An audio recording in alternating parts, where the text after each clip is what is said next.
Yeah, hello and welcome to another update video about INJ, Injective Protocol, something, or it's a coin that I personally counted so far as a diagonal pattern, yeah, or a blue WXY structure, which could now have topped because price broke below the trend line here, yeah, and below the price channel. So that typically in a diagonal indicates it's breaking. So I don't have any trust in the yellow wave count anymore. Bear in mind what I always say is with diagonals, we need to be on the side of caution, always need to be careful because they can easily break. Yeah, they are not like impulses.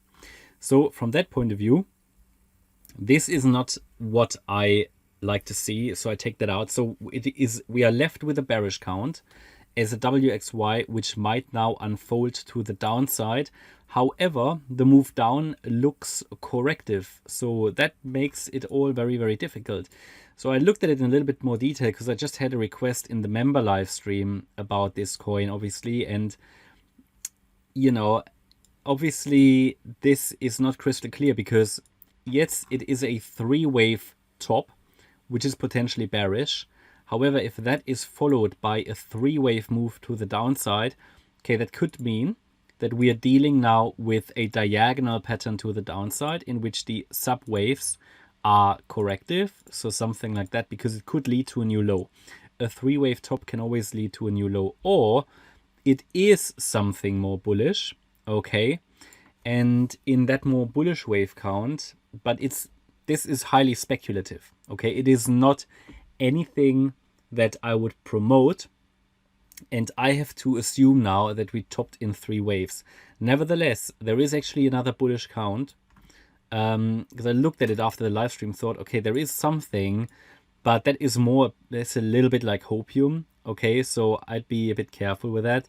It is a very forced count.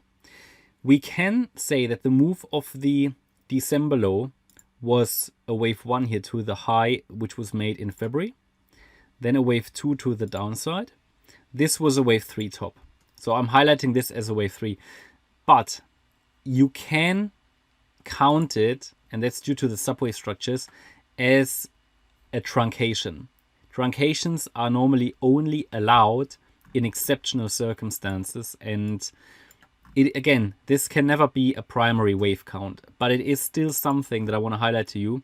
This is a possible bullish wave count where we moved up in a 5-wave move in a so-called truncation. Again, it's a very forced count, but that would be, in my opinion, the only way how to justify still a bullish outcome here.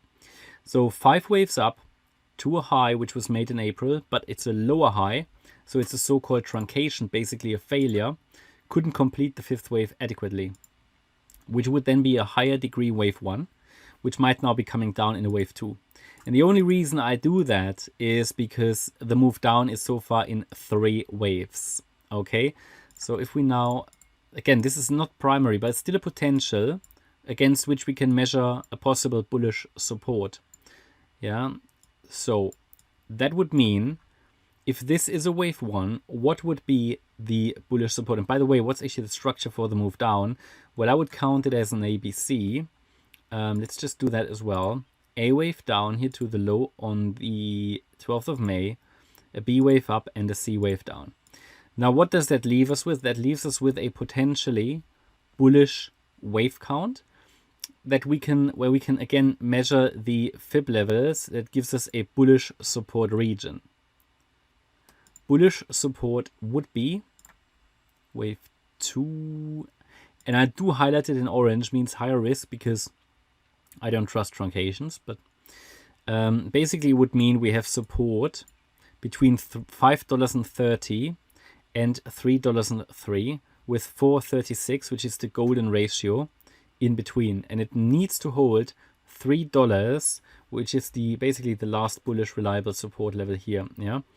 So that's one thing. Important also what we can do in order to specify the target maybe in a bit more detail, we can measure the wavelength A, go to the high of B, and then we're looking at the 1-to-1 ratio at 456, and that is pretty much an overlap with the 436 golden ratio, so there's a lot of fib confluence there. 78.6 FIB extension points towards 530. So yeah, these levels are of relevance. $5.30 and then $4.50, roughly in that area. And it must not drop below $3. If it does, then it is certainly confirmed that we're here in the blue wave count, which would likely take us to new bear market lows. Okay, that's my update about INJ. I hope you liked the update. If you did, please hit the like button, leave a comment and subscribe. And if you really like the content, then please check out the channel membership. Thanks a lot for watching. Bye-bye.